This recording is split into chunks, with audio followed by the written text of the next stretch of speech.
હવે આપ અમદાવાદ જિલ્લાનો સમાચાર પત્ર સાંભળશો, જેના લેખક છે આશીષ પંચાલ.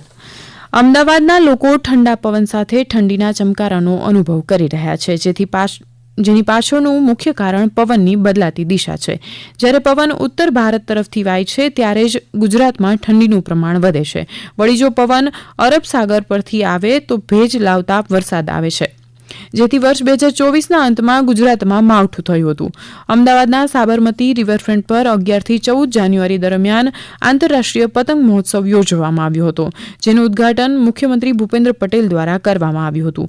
આ વર્ષે આંતરરાષ્ટ્રીય પતંગ મહોત્સવમાં 46 દેશોમાંથી 143 પતંગબાજો અને ભારતના 11 રાજ્યોમાંથી 52 જેટલા પતંગબાજોએ ભાગ લીધો હતો. આ ઉપરાંત રાજ્યના 11 જેટલા શહેરોમાંથી પણ 417 જેટલા પતંગબાજોએ ભાગ લીધો હતો. ઉત્તરાયણના પર્વને ધ્યાને લઈને વડી અદાલત દ્વારા સ્પષ્ટતા કરવામાં આવી હતી કે રાજ્યમાં માત્ર ચાઇનીઝ દોરી પર જ નહીં પણ બજારમાં વેચાતી અન્ય દોરીઓ કે જેમાં કાચના પાવડર ચડાવીને વેચવામાં આવે છે તેના પર પણ પ્રતિબંધ છે.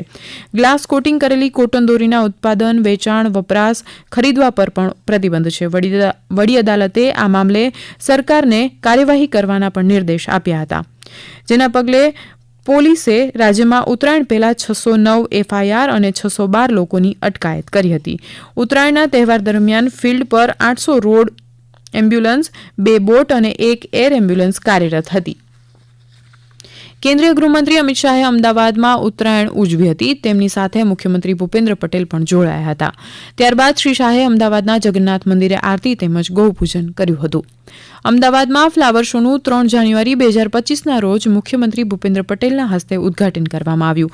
ચાલુ વર્ષે ફ્લાવર શોને અલગ અલગ ઝોનમાં વહેંચવામાં આવ્યો છે, જેમાં દેશની વૃદ્ધિ અને વિકાસ, દેશની સંસ્કૃતિ અને વારસો, ફ્લાવર વેલી તેમજ ભવિષ્યનો માર્ગ જેવા અલગ અલગ વિભાગો મુજબ ફ્લાવર શોમાં સ્કલ્પચરથી લઈને પ્રતિકૃતિ મૂકવામાં આવી છે. અમદાવાદના મેયર પ્રતિભા જૈને જણાવ્યું હતું કે ચાલુ વર્ષે યોજાનારા ફ્લાવર શોમાં ઓડિયો ગાઈડ આપવામાં આવી છે, જેમાં ફ્લાવર શોની મુલાકાત લેવા આવનાર વ્યક્તિ QR કોડ સ્કેન કરી ફૂલ, સ્કલ્પચર અને ઝોન વિશેની માહિતી મેળવી શકશે. 12 વર્ષથી ઉપરના પ્રત્યેક વ્યક્તિ માટે સોમવારથી શુક્રવાર 70 અને શનિ રવિ દરમિયાન ₹100 રહેશે. મ્યુનિસિપલ કોર્પોરેશનના સ્કૂલ તરફથી બાળકો ફ્લાવર શો જોવા આવે તેમાં પ્રવેશનો કોઈ ચાર્જ લેવાશે નહીં, જ્યારે ખાનગી સ્કૂલોને પ્રતિ બાળક દીઠ ₹10 ચાર્જ ચૂકવવાનો રહેશે. ફ્લાવર શોમાં ગત વર્ષે સૌથી લાંબી ફ્લાવર વોલના Guinness book of world record બાદ ચાલુ વર્ષે વર્લ્ડ લાર્જેસ્ટ ફ્લાવર બુકે માટે ગિનિસ બુક ઓફ વર્લ્ડ રેકોર્ડમાં સ્થાન મેળવ્યું છે. Guinness book of world record તરફથી શહેરના ડેપ્યુટી મેયર જતીન પટેલ દ્વારા એવોર્ડ સ્વીકારવામાં આવ્યો હતો. આ એવોર્ડ 7.7 મીટરના ફ્લાવર સ્ટ્રક્ચર માટે 18 ફેબ્રુઆરી 2024ના રોજ એનાયત કરવામાં આવ્યો હતો. અમદાવાદમાં 242 કરોડના ખર્ચે રાજ્યની સૌથી મોટી પોલીસ લાઇન બનાવવા જઈ રહી છે. ઘાટલોડિયા ખાતે કેન્દ્રીય ગૃહમંત્રી અમિત શાહના હસ્તે ઉત્તરાયણના દિવસે તેનું ખાતમુહૂર્ત કરવામાં આવ્યું હતું, જેમાં 920 પોલીસ પરિવાર માટે 13 માળના ફ્લેટનું નિર્માણ કરાશે. 18 બ્લોકમાંથી એક બ્લોકમાં 2 માળને પોલીસ સ્ટેશનમાં રૂપાંતરિત કરવામાં આવશે. પોલીસ લાઇન સાથે આધુનિક ઘાટલોડિયા પોલીસ સ્ટેશનનું નિર્માણ કરવામાં આવશે. જીવન જરૂરી સામાન મળી રહે તે માટે ટાવરમાં 10 દુકાનો બાંધવામાં આવશે.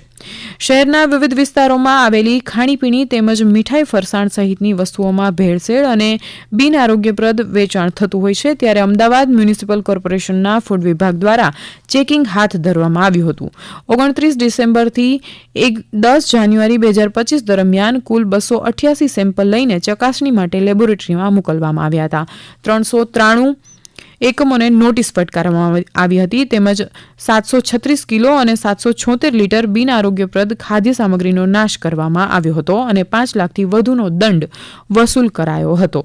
અમદાવાદના પશ્ચિમ વિસ્તારમાં આવેલ ઝેબર શાળામાં ધોરણ 3માં અભ્યાસ કરતી 8 વર્ષની બાળકીનું મૃત્યુ નીપજ્યું હતું. આ બાળકી અચાનક જ ખુરશી પર બેઠા બેઠા ઢળી પડતા શાળા દ્વારા તેને નજીકની હોસ્પિટલમાં ખસેડવામાં આવી હતી, જ્યાં તેને મૃત જાહેર કરવામાં આવી હતી. હમણાં જ આપે અમદાવાદ જિલ્લાનો સમાચાર પત્ર સાંભળ્યો, જેના લેખક હતા આશીષ પંચાલ. પ્રસારણ આકાશવાણીના અમદાવાદ વડોદરા કેન્દ્ર પરથી કરવામાં આવ્યું.